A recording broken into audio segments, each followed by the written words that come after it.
Hello, my fellow patriots. This is Alex with Disabled Vets Perspective, and I wanted to get on here and talk a little bit about something that may be getting past some people. There's a lot going on in the world right now that, if you kind of know what you're looking at, you realize the direction they're going with it. And, no secret, the video's pretty well self-explanatory as far as the title goes. Are we at war? We are basically at war. It's right now. It's not kinetic. When everybody thinks of war, they think of, oh, well, there's a line of red coats and there's a line of blue coats, and one's on their knees and one's standing up, and they're going to shoot and turn, and then they're going to reload. And wait a minute, that might be a little too early. But anyway, that happened in the past. But now, kinetic wars are, running up on the beaches and trying to occupy territory so that you can get a strategic location to continue your kinetic assault, your fight. That's World War II era, and then we pretty much had moved into the other form of kinetic warfare, where somebody's sitting behind the desk with a joystick and they're flying around in a video game, dropping missiles from a drone halfway around the world. And so if you look at the way the phases have changed, the way that we approach combat, and technically all of this crap is because of money. That's the primary source for war campaigns. That's their mission in life. They want resources, and they want to control the countries financially when they do these campaigns.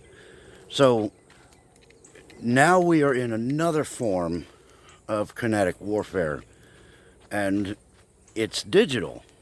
They're basically destroying us right now with propaganda, with people that feel pressured to put something into them that is, we know it's harmful, but do we know if it's deadly? According to many scientists, it may well be, but we won't know for about 2 or 3 years. And that's pretty sad. But what's going on right now is staging, because before any kinetic campaign can begin, everybody bows their chests up and they start slapping their chest, and like primates challenging each other in the jungle. They're gonna bow up first, they're gonna pound their chest, they're gonna look all big and scary, and they're gonna hope that will deter the other party. And considering our party is run by a misfit muppet with a hand up his ass from some basement far away, we are in a position where if somebody bows up, starts pounding their chest, the powers that be will roll over and go, okay, I give. And so we are in a weakened state. Good evening. Hey, how you doing, son? Good. But anyway, and with us being in a weakened state, all they have to do is challenge, and our powers that be will say, okay, you win, you got it. But while they're doing this, we are suffering, and they are not just bowing up, they're not just doing their presentation anymore. They're moving their pieces around the chessboard, and they're getting all of their assets in place so that when they get done with the thumping of the chest and they move for their confrontation, everything will be there. And nobody's challenging any of their movements, so, with maybe one exception. But right now we've got Russian ships going down to Venezuela. Cargo ships. My ass. Anyway, they're going down to Venezuela, and we've got this ceasefire in Israel and Gaza, in Palestine, whatever.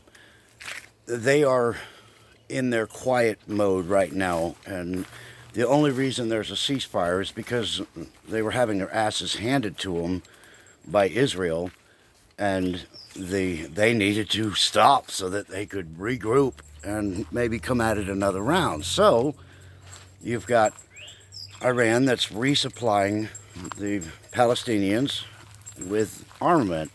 So as soon as they get their resupply stabilized, then they'll go for a secondary campaign.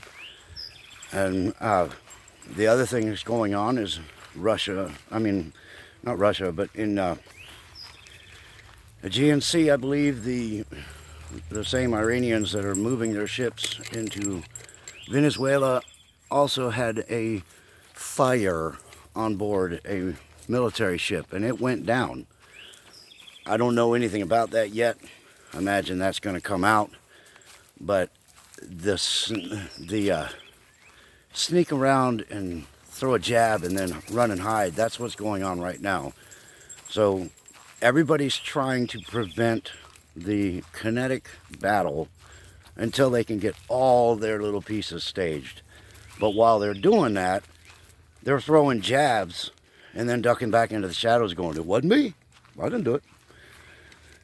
Look at the initial assault that was done by certain Asian Pacific countries that are relatively large and quite, I don't know, good word for it would be conniving CCP.